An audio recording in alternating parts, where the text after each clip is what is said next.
Alright, the new G42 chassis, BMW M240i in Thundernight Metallic, and yeah, you've probably heard 100 different things about how it looks, which I personally like a lot, but it's subjective and we're not covering that.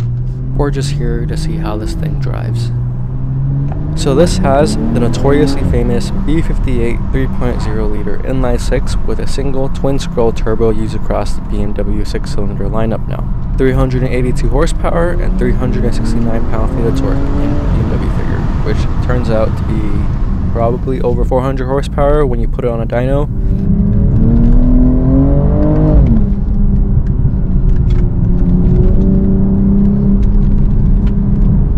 Alright, for launch control, we're going to put in Sport Plus, turn the traction off once, and put the transmission in sport mode.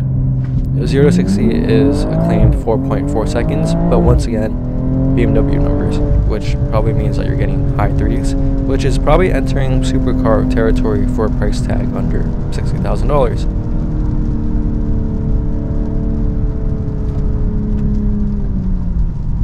Unlike the 4-door 2 Series, which is the only front-wheel drive-based BMW ever produced, the M240 luckily is still a rear-wheel-based Xdrive vehicle. Usually, all-wheel drive cars are not that fun around corners, but this does have an electronic rear limited-slip M differential and a rear-wheel power-biased drivetrain, sending a lot of the power to the back two wheels when you're trying to have fun. Yeah, it pretty much makes it feel like a rear-wheel drive car when you power into a corner. You can full-on do some slides in this thing. Yeah, you can utilize the front wheels to pull you out of corners very effectively, as it just rotates you around the corner so well here.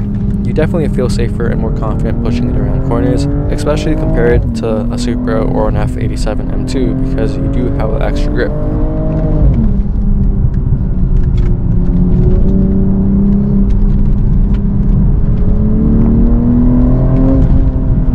So you might think that it's probably like the M340 or the M440i Xdrive. If you haven't driven it before, it isn't nearly as playful as this car though. This will kick out a lot more. I don't believe they're sending so much more power to the back to the rear wheels, but mostly due to BMW's incredible chassis tuning done to the car, which is often highly overlooked by everyone. The engineers at BMW have mastered chassis tuning to almost Porsche level. It's not just about numbers and mechanical tech like fancy diffs and all that, it's all about chassis tuning, which is why Porsche are absolute weapons like the GT3 and how they've made that car so much faster around the Nürburgring compared to the last gen, but it doesn't output much more power, it's just all about chassis tuning, and BMW has almost perfected it in this car. The steering is well weighted and direct. You know exactly where each wheel is going, and the steering ratio is nice and tight. If you want, you can spec the car with adaptive suspension, which I think is well worth, so you get the best of both comfort and performance. There are 4-piston fixed calipers at the front and single-piston floating calipers at the rear. Nothing too special about them. They're not M-car brakes, but they get the job done.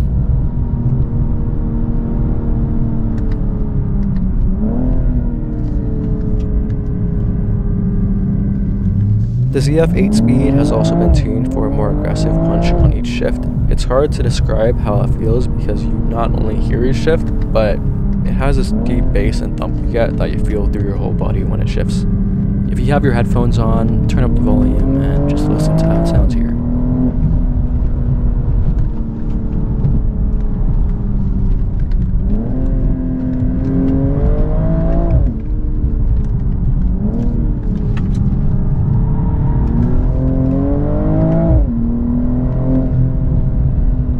Also has pretty nice pops and bangs.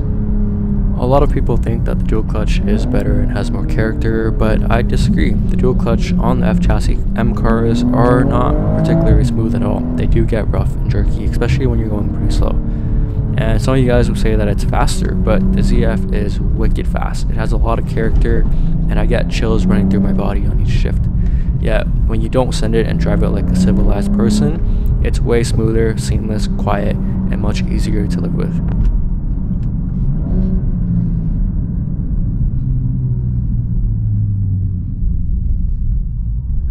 It's wider and longer than the previous gen and weighs just under 3,900 pounds, which is very heavy for a two-door coupe and almost the same weight as a four-door M340. I have no idea how to explain what they did here, but they hit it very well. There is no way you can tell it weighs this much without googling it. I don't know what they did, probably some BMW voodoo magic, but I am impressed. The driving position is pretty much the same as every new G chassis BMW, and it never gets appreciated enough. I was comparing this to the new Volkswagen Mark 8R, and when you're in that car, you feel like you're sitting on top of it. The center console is really low, the seats are very high, even in the lowest position, and it just doesn't surround you. It doesn't make you the center of the car. In here, the cabin surrounds you though. It makes you feel like the driver is the center of the car. The seats go nice and low, the steering wheel, the pedals, the shifter is perfectly positioned to make it a driver's car. So you merge on the freeway with ease. Once you put the car in comfort mode, it is so tame. The suspension softens up, the exhaust valve closes, the steering loosens up, and it becomes a very normal daily car. The ability to switch over from being an absolute joy of a car to drive to the most tame and subtle daily makes it the best of both worlds. Let's just ignore all the figures and numbers for a second. There's just something about BMWs and the sense of emotions and adrenaline you get driving this car. This isn't even an M car, and it is already so fun to drive. It's something you don't get in the competitors. From every little detail, from how it shifts, to the perfect driving position, and how fun it is, it's a smile on my face. I cannot wait to see what the full-on M version of this car has to offer, because this car is already an absolute machine.